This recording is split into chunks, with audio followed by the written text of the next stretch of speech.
right now. Pittsburgh's best sports show is about to begin. Call us or tweet us. We've got things to talk about on the Ireland Contracting Nightly Sports Call. Good Sunday night to you, everyone. This is Bob Pompeani riding solo tonight on the Sports Call, brought to you by Ireland Contracting. All you have to do to get in touch with me is call 412-575-2600 or on X, it's at KDPomp. I'll try to read some of those tweets today. Busy weekend as usual, and we haven't even gotten to the Steelers yet because they will play tomorrow night. And that's a Monday night game, which will be played in temperatures below 20 degrees and with wind chills probably below 10. And we'll see with the Dolphins, who came into Pittsburgh yesterday. They actually practiced last night at Joe Walton Stadium to get a taste of this thing. And whether or not that helps them or not, they are not very good when the temperature dips below 40 degrees. Tua Tagovailoa is 0-5 in his career in those kind of temperatures, but they have become a run-first team. And they will rely on Devon Achane to do most of the work, which he's done. He's averaging like 120 yards a game over the past 4, and they have won 4 in a row, 5 of 6. They started the season 1-6. Most people thought Mike McDaniel may be on his way out. Instead, he's turned it around and give them credit for adjusting. They've become a different kind of team, run-first team. They play good defense. Minkah Fitzpatrick's back in town, and we'll see how that all goes as we talk about it. And I'd like to get your take on that trade now that it's almost through one season. Minkah Fitzpatrick heading there, Jalen Ramsey heading here, along with Jonnu Smith, who has not been a part of this offense much different than I expected. I thought after coming off 88 catches last year, he would have a much bigger role, and so far that's not been the case. And quite frankly, it's not been the place of Pat Freiermuth as well. Want to hear from you on that, but also want to talk about the Penguins and their problems here. It's really quite amazing that not only this weekend, where they blew a 5-1 third period lead and a 3-0 lead today against Utah, they also lost a game against Anaheim the other night where it was 99.9% probability they would win. They were up by 1, 9 seconds left. The puck is in the attack zone. There's no way they're going to get down there in time to get a goal, but they did somehow, and they forced overtime, and they lost. So the Penguins have had this habit of giving up goals late when the goalie pulled. That's 4 in their last 4 games. They have also just totally become a team that doesn't know what it's doing. I guess fragile is the word I'm talking about. When they get to the third period, you can see a totally different part of their game. It's more tentative. And I think this is all built up to this point. It's been the case all season long. They've played a lot of games where they've looked really good. Like, for example, in Toronto, a tough place to play. They were up 3-0 after 2, kind of dominating the Maple Leafs. All of a sudden, that's where this trend sort of started. They tie it up, lose the game in regulation. And there have been others along the way. But this week, there have been 4 of these kinds of games, and it has meant they have cost themselves a lot of points. With those wins, if they had gotten them, they would be tied for second. Instead, right now, they're on the outside looking in, and you can't have that kind of stuff going on. So is it the goaltending? I think not so much that. I think it's just the way they're playing. And I also think, Dan Muse is a first-year coach, and I think what may be happening, he's deferring to the guys who've been there, done that, and have Hall of Fame potential futures, like Chris Letang and Erik Karlsson. They're on the ice a lot late in games, and sometimes that's not the best time to put them out there when you're trying to shut down a game. Or could it be the forwards? Whatever it is, they got to figure it out because they have a game coming up against Tristan Jarry and the Edmonton Oilers on Tuesday night. They'll be here. And by then, you hope Stuart Skinner will be in goal and see what he can do. He and Brent Kulak still have had issues with getting into this country or whatever they need to be able to work. And we'll see how that happens on Tuesday night. But that's the last of a 5-game homestand. And quite frankly, they've wasted a lot of points, potential points that they had worked hard to get. 412-575-2600. Tough day in the NFL for injuries. Micah Parsons went down for Green Bay. They lost to Denver, and it looks like Parsons, that may be an ACL injury. We saw Patrick Mahomes. He did tear his ACL. He's going to be done for the year. And so are the Chiefs. It's hard to believe that with 3 games left in the regular season, that Kansas City is out of the playoffs. That means no Travis Kelce. That means no Taylor Swift. That means no Arrowhead Stadium. Now I would think that Buffalo kind of looks like a team, although their defense still has holes in it. But Josh Allen showed you what he means to that team. He did it last week. He did it again today. 28 second-half points when they were down 21-0, 24-7 at halftime. They came back and won, and that was a huge game for New England because they lose, which means they have 3 losses. Bills have 4. Bills can still win that division now. Right now, they're number 6 in the wild card, but also it means that Denver, with their win and New England's loss, is the clear-cut number 1 seed in the AFC. And remember, there's only 1 bye in each of these conferences. 412-575-2600 is the number to call. Got a lot of people on, want to hear from you, so call, air your opinions as we broadcast live here on KDKA+. It's the Ireland Contracting Nightly Sports Call. Back with your calls next, right here on KDKA+.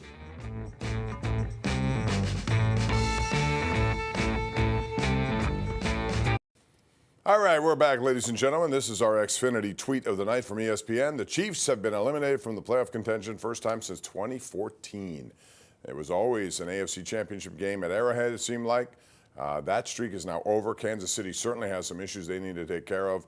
And, of course, Patrick Mahomes is now done for the season. You hate to see that with any guy, especially somebody like that. A lot of star players are down this time of the year, and this is what happens when you go from 16 games to 17 and eventually 18. It just takes a toll on so many people. And the Steelers, playing tomorrow against the Dolphins, will have Darnell Washington. He has been cleared to play from concussion protocol.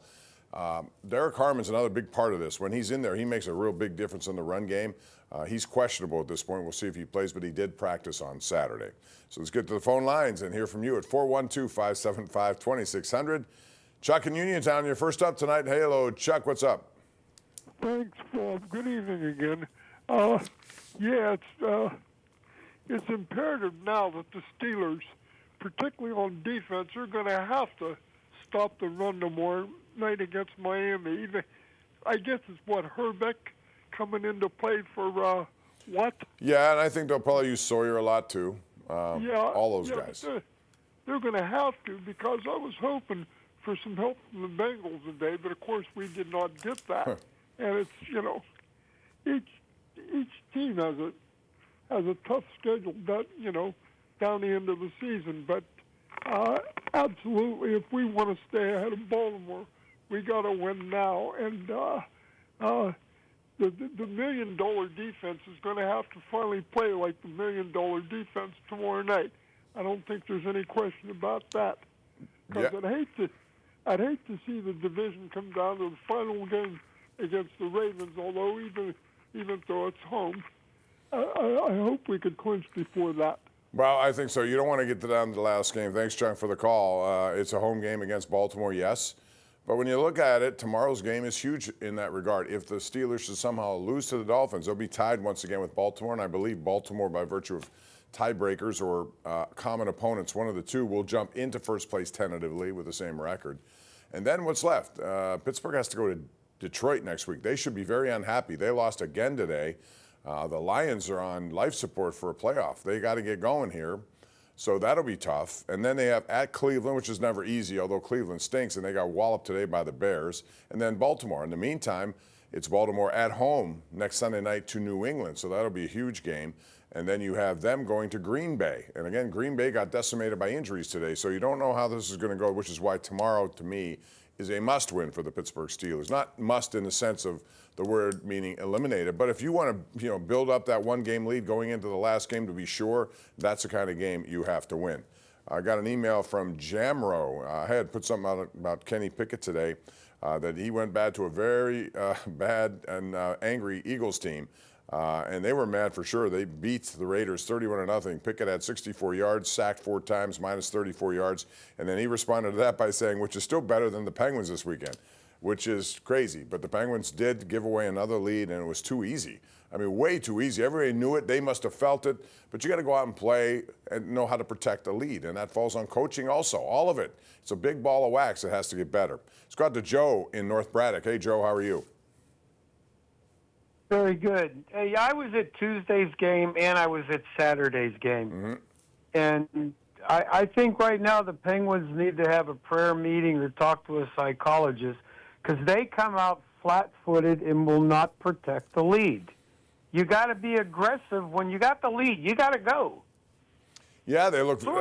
I would use the word fragile. That's what they look like. You know, they in all these games we've talked about, they look like the better team for the first couple of periods. Certainly yesterday, up 5-1, they looked like they were in control of this game, and all of a sudden it took one goal, and you saw the fragility come into play. Today, same thing. They got that goal with 1:07 into the third period, and everyone knew. I could see, you could look at the players and the way they were, looking at themselves on the ice and on the bench. You knew that was more coming, and they just couldn't stop it. It was a flood of chances and goals, and it led to another loss. They get points out of all these, but these loser points are going to add up. You've got to get, especially against these kinds of teams in back-to-back weekend games. They should have had 4 points. They had 2. Anaheim's another lost point. Dallas on the road last week, same thing. Pull a goalie, they get a tie, and then they get to win. Those right there are 4 points this week that should have been in their possession. Instead, that's why they call them loser points. They didn't get them. All right, let's go back out to the lines. We got Dave in Monroeville joining us right now on the Sports Call. Hey, Dave. Hey, Bob. How you doing tonight? I'm good, thanks. How are you? Hey, I got a solution for keeping Letang and Carlson off the ice late in the games. What you do, you get rid of them. I like Chris Letang a lot. I just can't stand watching his play anymore. And to be honest, I never liked Erik Karlsson. I think he's overrated, he's overpaid, and I think he should go. And I think, I hate to say it, Letang and also Ryan Graves. Well, all three have had their problems. There's no question. To me, Ryan Graves had a couple of giveaways that didn't even result in goals tonight, but they could have, and one that did. He's one of them. Letang is, they're not going to trade Chris Letang at this point. Karlsson, I thought they would have moved on from now, but they didn't. He's off to a decent start, I thought, generally. But lately, some of these giveaways, again, they're just easy plays that need to be made. It's not just by them, too. Yesterday, after they took a timeout, they put Parker Wotherspoon on with Ryan Shea, I think it was after that, and they gave up a goal. So I just think it's a funk that's over them right now. They got to shake out of it quickly. And when today Justin Brazeau scored late to tie it, I thought maybe that could be it. They score late, maybe they win a game in overtime. They had a better feeling about themselves, but not so fast. Just under a minute into OT, they score, and that was the end of that. Back to the lines, we got Todd in Shaler. Hey, Todd, how are you? Hey, Bob, how you doing? Good. What's up, man? Good. Hey, I looked at this because I used to coach, and the biggest problem on the Penguins on defense, to be quite honest with you, they don't have confidence in their 5th and 6th defensemen. So if they're not good, find somebody else.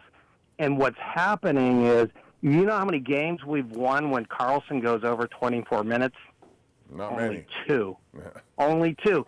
And what exasperated it right here in Dallas, 26 minutes, 27 minutes against the Ducks, 27 against the Canadians, 29 against the Sharks, and 28 against Utah. You are just wearing a guy that's 35 years old down. Very good points. Do it. Yeah, I agree with that. I think you can't rely on that. And, that's why Brent Kulak couldn't get here soon enough. He's tied up still. Hopefully he'll be here Tuesday. He's a veteran, has been down this road before. He can at least give you a helping hand there. But they need other guys. Jack St. Ivany is now healthy. I wonder when he's going to get in there. At least he's available to play, I think. But you can't have those kind. And I thought one of the keys to their start, why they were off to such a good start, is that limited minutes. You didn't see those kinds of big minutes on some of those guys. And I think it was helping them stay fresher late in games. But now it's a problem, and they got to straighten it out very quickly. Bert and Ross Traver joins us right now on the Ireland Contracting Nightly Sports Call. Go ahead, Bert. Hi, Bob. Thanks. Yeah. I think things are shaping up pretty good for the Steelers if they can stay healthy. I like the way they use Gainwell. I think it's a good concept, but they're going to need a lot out of those 2 receivers they added. The speed guy, they've got to be able to get him deep. The slot guy, they've got to be able to get him over the middle. They have to be able to get those defenses to back off a little to really make it work. Hopefully they can do that. Yeah, I mean, a lot of things got to go their way tomorrow. And thanks for the call, Bert. Natalie Spagnoli on X says, I have a feeling they're going to have a strong performance tomorrow. We'll see. Miami is also kind of desperate. They need to win. They're 6-7. And if they lose, it's going to really hurt their chances of getting in. At this point, this is interesting to me. The first through 4 seeds in the AFC as we stand here right now. And these all 4 will get, Denver gets an overall bye because they'll be the number 1 seed, but New England drops to number 2 seed. Then it's Jacksonville at 10-4, a 3 seed, and the winner of that South Division. And if the Steelers should win, they'll have the 4 seed. What that means is 4 takes on 5, 3 takes on 6, 2 takes on 7 in the wild card round. Right now, 5 is LA Chargers at 10-4, 6 is Buffalo 10-4, 7 is Houston 9-5. So it would go like this. Pittsburgh would host the Chargers. I like that matchup. I'd rather have them play that team because their offensive line is in shambles rather than Buffalo or Houston. Jacksonville will take on Buffalo. That's the first round game in Jacksonville. And then Houston would take on New England. And Houston defense is traveling very well these days. You can hardly say the 5, 6, and 7 wild card teams are better than the 2, 3, and 4 AFC or division winners. Really, I mean, that's how competitive it is. So those teams are alive, and that's why in Miami, in order to stay involved in this, they're 6 and 7. They need to get to 7 and 7 and stay within 2 games of Houston in that wild card chase. We'll take a break here at 412-575-2600. We got the #1 Cochran Sports Showdown coming up tonight. Late night, after the late news, after midnight. Join us for that and more of your calls next, right here on KDKA+. All right, welcome back. We continue right here on KDKA+. Bob Pompeani with you tonight. After the late news, we have an interesting discussion coming up on the #1 Cochran Sports Showdown with my panel tonight, including Ray Fittipaldo, Brian Batko, and Mike DeCourcy. Love for you to stay up for that. In the meantime, I want to give some congratulations to a team that continues to do what it does, and that's Pitt Volleyball under the great leadership of Dan Fisher. 5th straight national semifinal as they beat number 3 seeded Purdue yesterday at the Peterson Event Center. So the only thing they haven't done is won a national championship. Nebraska got knocked out today, so that could open the door for them, and they're one of the better teams, and I think the #1 seeded team. So Pitt will get a chance, and man, that program has just been outstanding. Kudos to them and all the great athletes they have there at the University of Pittsburgh for Pitt Volleyball. All right, let's talk more about some of the stuff going on with the Penguins. #1, they're getting a lot of production from some of the guys up front. Crosby has 19 goals.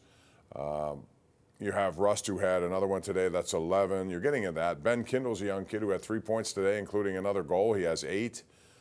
But they're also in a situation where they've made changes to their power play.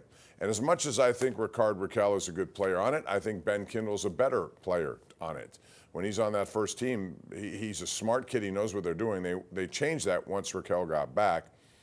And then the other thing is, you know, their power play's been #1. If I had told you that at the beginning of the season, you probably would have thought, how would that be possible given what we've seen here over the past several years? But it is #1. Their penalty killing to start the season was very good.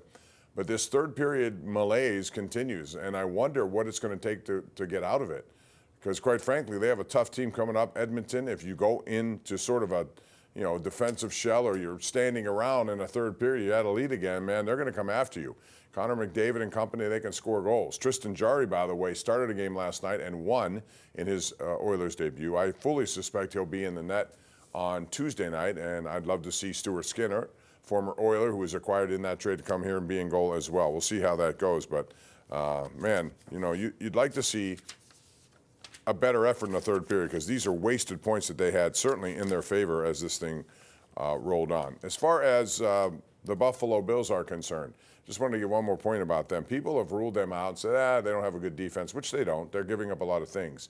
But the one thing they have in their favor is Josh Allen, and he knows how to win. Now that Mahomes and Kansas City is out of the picture, this could be the year for the Buffalo Bills, despite what they've done defensively.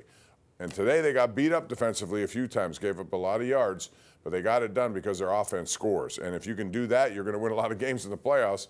Will be interesting to see. Tomorrow, it's the Dolphins. It's the Steelers.